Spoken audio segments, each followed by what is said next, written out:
area called Lakemba in Sydney, Australia, and it's supposed to be a very high Muslim population area, kind of like Markslow or Molenbeek in Europe.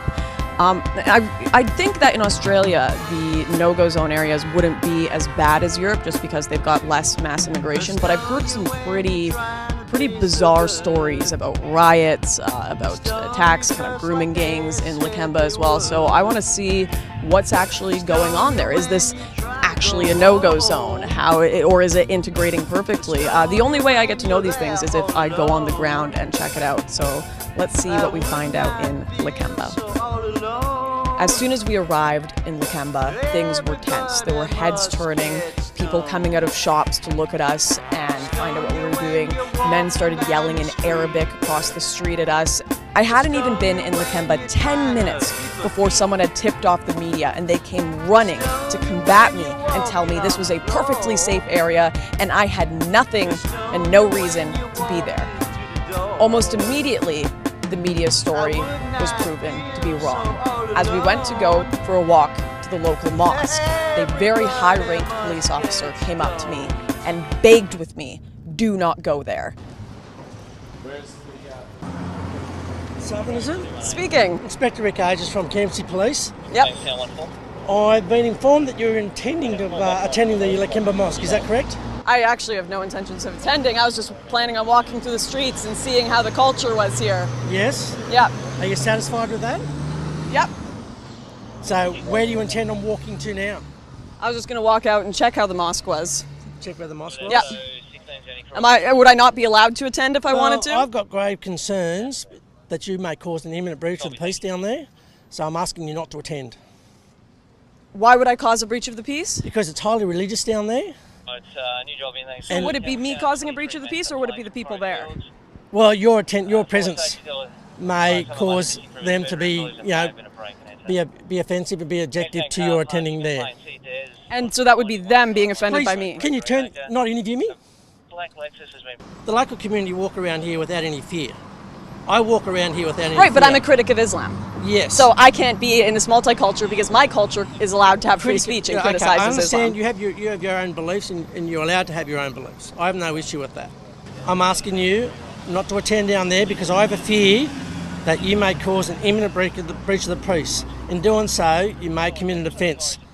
Am I allowed to walk through the area? I'm asking you not to go down the Haldon Street. You're asking me, but do I have the legal right to walk down this area? At this point in time, no. I know you're walking away, but I would like to do some interviews. Would I be allowed to do interviews? No, you're not welcome in there. No, I'm not. No, just to do interviews on the street. Am I allowed to? No. Why not? Because I'm asking you not to. Would I be allowed? Okay, no cameras, nothing. Would I be allowed to talk to people and criticize Islam? No. Why? Because I'm telling you, no, you're committing an offence. Why do you need to do it here? Because this is a highly Islamic area. What questions do you intend asking? Could I not talk to people and criticize Islam? Question? Why do you want to? Why do you want to criticise Islam? Like I said, if you're inside, I have fear that you're going to cause a breach of the peace. No, you have fear people will be offended by me. No, yeah. Yes, thank you. And you're committing a breach of the peace. I've given you that warning. And if you do that, you may be breaking the law. Do you understand that? Yep, I understand it. I perfectly understand. As far as I'm concerned, you have Sharia law here. As far as I'm concerned. Yeah, we'll go to jail if we talk to people. Mm-hmm. As far as I'm concerned, they have Sharia law here. I was told if I talk to people, even if I put all my cameras away, I can't criticize Islam to people here on a public street in Australia, in Sydney. Don't tell me you don't have no-go zones. Don't tell me this is a multicultural country. Lakemba is a monoculture, and it is one that does not allow critique of Islam. It is one that does not allow free speech because it is conquered land. I'm Stacey Dooley, and this is Luton, where I was born. I went to school here. I even worked at the airport, and then I moved away. But now I'm coming home to find out if it's true that Muslim extremists are taking over my town.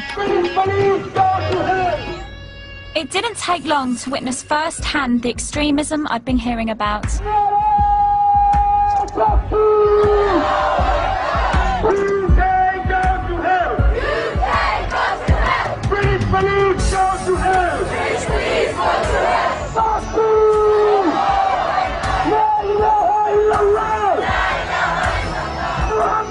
I wasn't wasn't sure what they were marching for, but tensions were running high.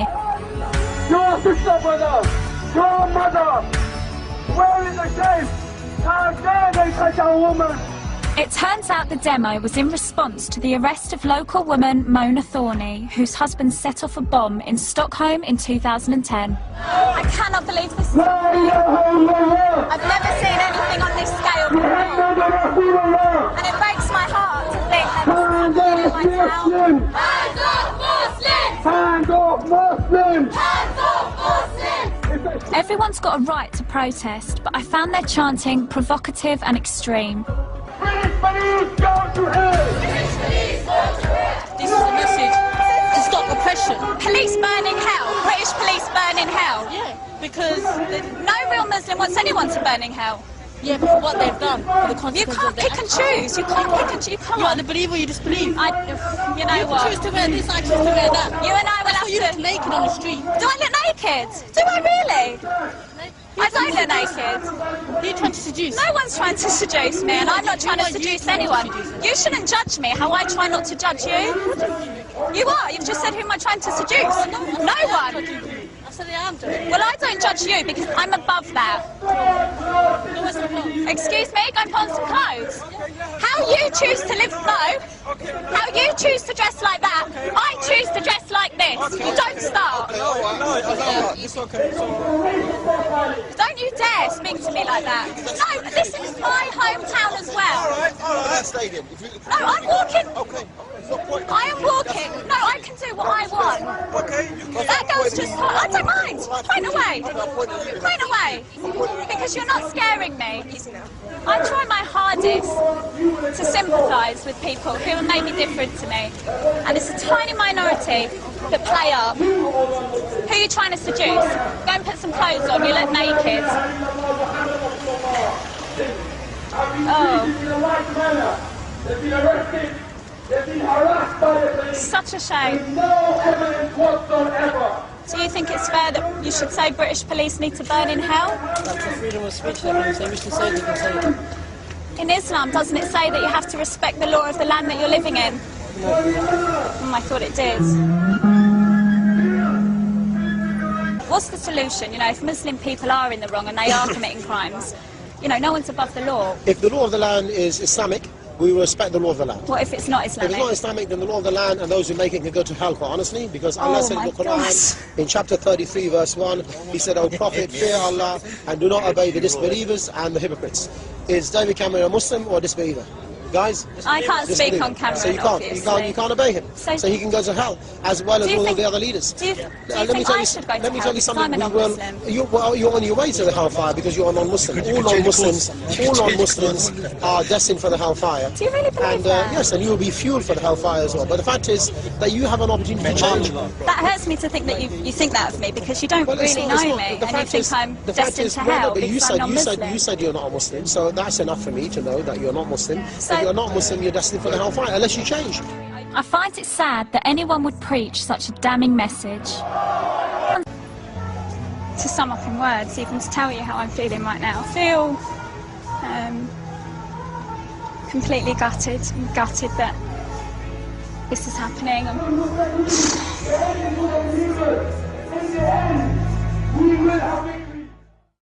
So recently, as you may have heard, I was given what appears to be a permanent ban from the United Kingdom. The UK Home Office told me that this was because I had been caught distributing racist leaflets in Luton Town Centre. Now, well, I was definitely in Luton the day they claimed I was doing no such thing as distributing racist leaflets. In fact, I was there because I was filming a social experiment of sorts. And this all began a couple weeks ago when I reread, I guess, a Vice article that came out a bit ago, which asked the question, or rather I think claimed, that Jesus Christ lived his life as a gay man, and we never knew it.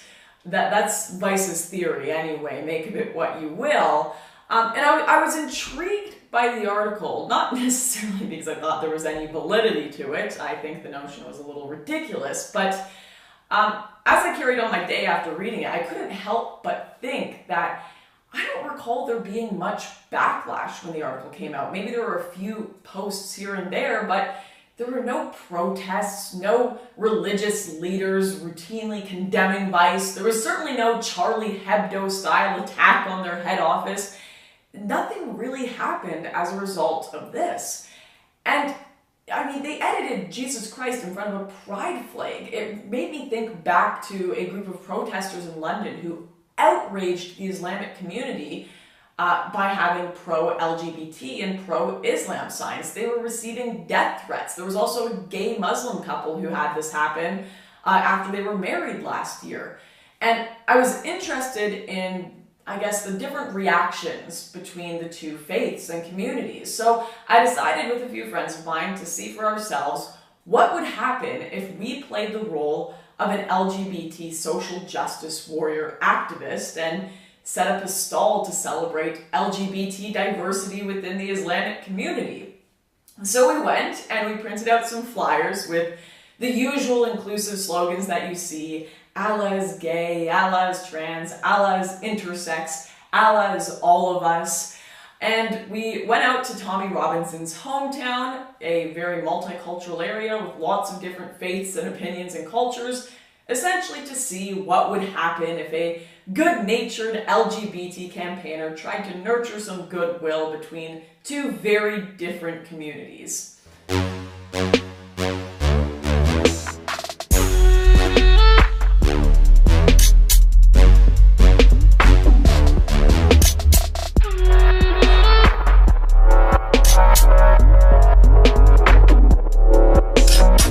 So we're just here to challenge these far-right misconceptions that Islam is homophobic. I hope you enjoy. That's very offensive. Why would it be bad? Very offensive. No. Why could it be? Yeah, it is offensive.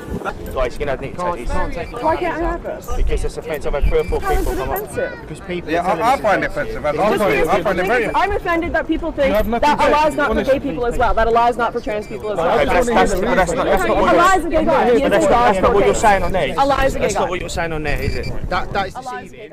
To it, okay? I'm taking offense to what people are saying to me here. It constitutes a public order offence, okay, and I cannot allow you to display these out here. Okay, people are coming up to us and telling us that it's offensive, and we're potentially going to have a situation on our hands, okay, where people are going to start becoming injured, okay. People are going to get injured because people are taking offence to what you're saying, and what you're displaying, people are telling me is offensive, and they're taking offence to it. Okay, therefore, for your safety and for the safety of everybody else, okay, to prevent any public order offences from occurring or taking place, I need you to remove these from your desk, hand them over to me, and you cannot display them or dish them out, committing a public order offence. Okay, and I'm concerned that if you continue to display these, okay, not only your safety but the safety of other members of the public will be at risk, and I cannot allow you to display these. I'm asking you to take them down. If you don't, okay, then you'll be arrested for a public order offence. I'll be arrested. Yes, you will. If you need to surrender them to me, and you cannot hand them out, and you cannot distribute them to anybody. I have to surrender these. Yes. It's fine for you to say Jesus is gay. How you can say that God is gay? Sir, please don't swear. The God is create everything. He's not gay. He's not have woman or nothing. The reason why we were even called is because people. You don't have to bring religion into it. You read the Quran. Tell me about it. Come on. Are you Muslim? The monument. There's cars there. But that's still out of order. Who That's all right. I think would have happened if the police didn't came and we just carried on. I think it would have ended badly for a lot of people, unfortunately. I don't mean that to scare you, okay, but obviously people, like I say, interpret things differently. People took extreme offence to that, okay. People get hostile, people get aggressive, okay. So I went on my way, pleased with a successful little social experiment that I had here. But little did I know the social experiment was not actually over. And fast forward 2 weeks, and I am being detained in Calais under the Terrorism Act and told I am being banned from the country for handing out racist material in Luton that day.